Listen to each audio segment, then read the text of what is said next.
Hello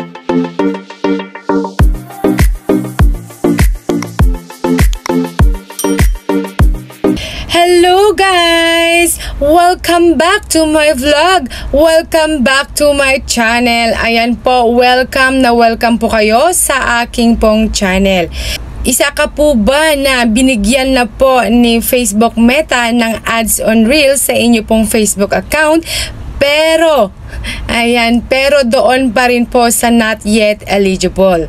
Ayan po, dito pa rin po sa baba ng not yet eligible. So, ibig sabihin, hindi pa po monetized. At wag nga po kayo malulungkot dahil not yet eligible pa rin. Kasi guys, yan po ay isa pong senyales na malapit na nga po tayo bigyan ng ads on Reels ni Facebook Meta. Yes po, ayan po, patunay po yan. Ayan po. So ibig sabihin, binigyan po tayo ni Meta ng ads on Reels po sa atin pong doon po sa baba po sa atin pong not yet eligible, kasi alam po niya na may potential po ang atin pong account, ang atin pong Facebook account na mabigyan po ng ads on Reels. Kaya nga po, for today's video, tayo naman po yung mag-i-invite kay Facebook Meta. So, i-invite po natin ang atin pong sarili na magkaroon po ng ads on Reels. Kasi guys, ang ads on Reels ay, kung makikita nyo po dyan guys, ay for invitation only. Alam naman po natin na ang ads on Reels ay wala pong hinihingi po na requirements as long as nakasunod lang po tayo sa kanila pong partner and content monetization policies, at dapat po nandun po tayo sa eligible po na lugar, at dapat po 18 above po tayo yung taon po natin. Unlike nga po sa stars at saka sa in-stream ads ay may hinihingi po na requirements, at ang ads on Reels ay wala po guys. Yung mga nabanggit ko lang po yung kailangan po natin gawin for us po para maging eligible po tayo sa ads on Reels. Kaya susubukan po natin na tayo naman po ang mag-invite sa atin pong sarili na magkaroon nga po ng ads on Reels. Kaya ayan po, so bago nga po tayo guys mag-request, ayan, so gusto ko lang pong i-shout out, ayan po, si Compostela Dama TV. Ayan, shout out po sa inyo po. Hello. Ayan po. Okay, so simulan na nga po natin guys na mag-request. Wala pong masama guys kung itatry po natin ito, diba? So malay po natin i-grant po yung request po natin ni Meta. Kung alam naman po niya, so as long as naman alam naman po natin na ang account po natin ay malinis, na sinusunod po natin ang Facebook policies. Kaya so dapat po talaga bago po tayo mag-request, so dapat po na may assurance po tayo na talaga pong nakasunod po tayo sa kanila pong policies.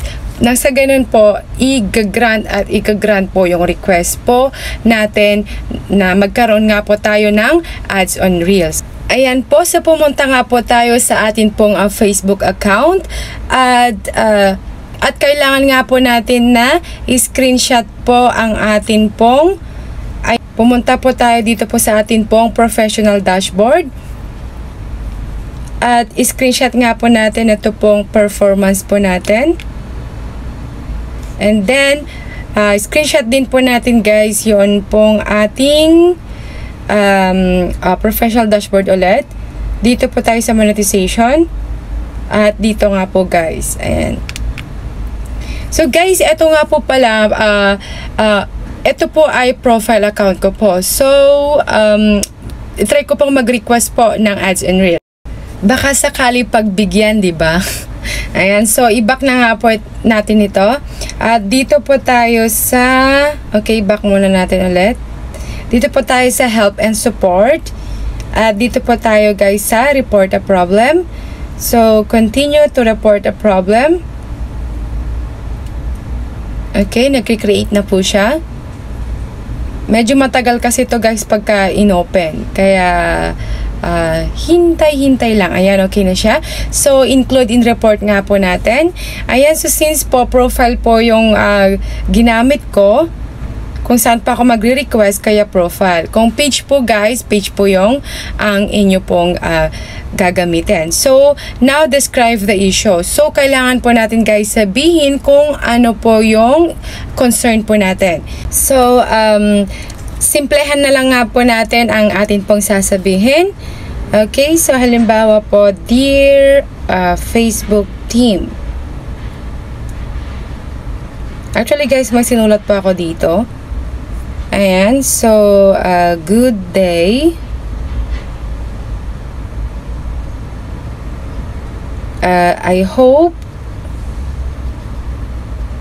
you will give me a chance to have ads on Reels on my Facebook.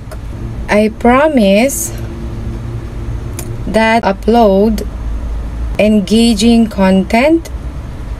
So, wag po natin maglagay, kalimutan maglagay ng thank you. Okay, and then, okay na po yan.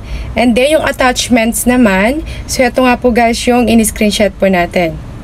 Okay, so upload from phone. So, yung in-screenshot po natin kanina na, yung pong performance po natin, and then yung pong monetization po natin, yung tools po natin. Okay, so pag okay na nga po yan guys, and then send to report na po yan natin. Finalizing a bug report, please wait. Ayan, so dati guys, pag nagre-report po tayo ng ganito, wala pong ganito na nagpapakita, pero ngayon meron na po guys nagpapakita. So, wait lang po natin. Medyo matagal po yan. So, ito nga po guys. Thanks. Your feedback helps improve Facebook. So, ganun lang po guys. Mag-request po ng ads on Reels. So, bibigyan ko po kayo ng update kung meron pong response or kung bibigyan na po ako ni Facebook Meta ng ads on Reels, kung i-greenant na po niya yung aking pong request. So hopefully po meron po, di ba? I-try nyo na rin po guys na mag-request po. So wala naman pong mawawala, di ba? Okay, so yun lamang po guys. That's for today's video. Kung meron lang po kayo katanungan, ayan po, mag-comment lang po kayo dito po sa baba. At pa-support po guys. Ayan, so pa-subscribe po, pa-follow, at pa-share na rin po ito pong video po na ito. Thanks for watching and God bless us all. Bye!